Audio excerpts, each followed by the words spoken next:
আসসালামু আলাইকুম। আজকে একটা পার্টস নিয়ে আপনাদের সাথে কথা বলবো।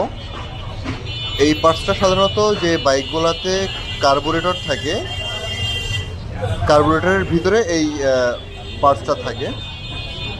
এটার নাম হচ্ছে ভ্যাকুয়াম পিস্টন অথবা কার্বুরেটর পিস্টন হিসেবে আমরা চিনি। তো এই কার্বুরেটর পিস্টনটা আমরা দেখতে পাচ্ছি যে নষ্ট হয়েছে। এখন এই কার্বুরেটর পিস্টনটি নষ্ট হলে বাইকের কি কি প্রবলেম দিবে সেটা আপনাকে একটু বুঝিয়ে বলছি। এই ভ্যাকুয়াম পিস্টনটি যদি ক্ষয় হয়ে যায় তাহলে বাইকে সাধারণত ঝাঁকুনি দিবে, মনে হবে যে বাইকের তেল শেষ হয়ে গেছে, বাইকের সাইলেন্সার দিয়ে বেশি ধোঁয়া বের হবে এবং মাইলেজ কমে যাবে। কিভাবে বুঝবেন যে আপনার এই কার্বুরেটর পিস্টনটি নষ্ট হয়ে গেছে? দেখুন, এটা হচ্ছে সম্পূর্ণ কার্বুরেটর পিস্টন।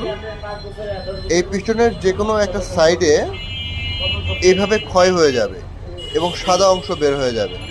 তখনই বুঝবেন যে আপনার এই কার্বুরেটর পিস্টনটি চেঞ্জ করতে হবে। এখন আপনাদেরকে নতুন একটা কার্বুরেটর পিস্টন দেখাচ্ছি।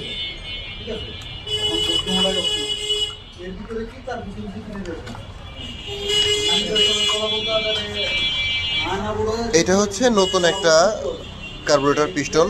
এটার দেখুন যে এটার কোনো সাইডেই কোনো ধরনের ক্ষয় বা কোনো কিছু নাই।